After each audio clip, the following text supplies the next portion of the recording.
আজকের রেসিপি দারুণ মজার লাউ শাক রান্না। হ্যালো এভরিওয়ান, আসসালামু আলাইকুম। শিম্পুস কিচেন থেকে আমি শিম্পু। আজকের খুবই মজার লাউ শাকের রেসিপি নিয়ে চলে এসেছি।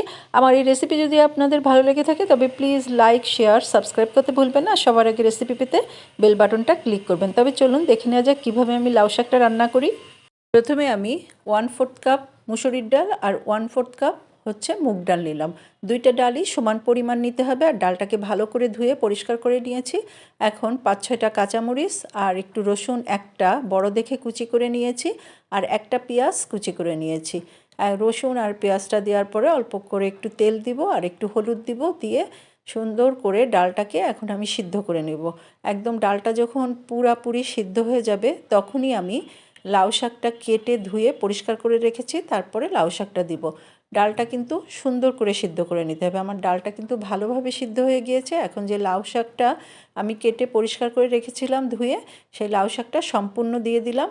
দিয়ে একদম প্রথমে আমি ডালে কিন্তু লবণ দিইনি, এবার আমি 1/2 চামচ লবণ দিয়ে দিব। 4 চামচের 1/2 চামচ লবণ দিয়ে এটাকে আমি এখন ঢেকে দিব। শাকটা যতক্ষণ সিদ্ধ না হয় ভালোভাবে শাকটাকে এবার সিদ্ধ করে নিতে হবে ডালের সাথে। আর এই লাউ শাকটা একবার যদি করে আপনারা মানে পরিবেশন করেন বাসায়, আমার মনে হয় প্রত্যেকে পছন্দ করবে আর বারবারই এইভাবেই খেতে চাবে। এইভাবে করে মানে বলবে লাউ শাকটা ওইভাবে রান্না করার জন্য। আর এখন ভালো করে সিদ্ধ হয়ে গিয়েছে, আমি নামিয়ে রেখেছি। এখন কিছু চিংড়ি মাছ আর একটা রসুন কুচি, একটা পেঁয়াজ কুচি আর শুকনো মরিচ একটু নিয়ে তেল আর হলুদ দিয়ে ভালো করে এটাকে আমি ভেজে নিব। অল্প করে একটু লবণও দিয়ে দিলাম। আর একদম ভাজা ভাজা যখন হয়ে যাবে, যে লাউ শাকটা আমি নামিয়ে রেখেছিলাম সেই লাউ শাকের মধ্যেই কিন্তু এটা ঢেলে দিতে হবে।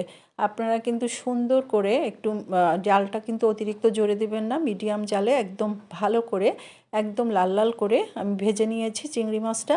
আর যে লাউ শাক এখন নামিয়ে রেখেছিলাম, এখন এইটার ভিতরে ঢেলে দিয়ে 2 মিনিট আবার একটু আমি রেখে দিব ঢেকে। 2 মিনিট পরে হয়ে যাবে আমার খুবই মজাদার লাউ শাক রান্না।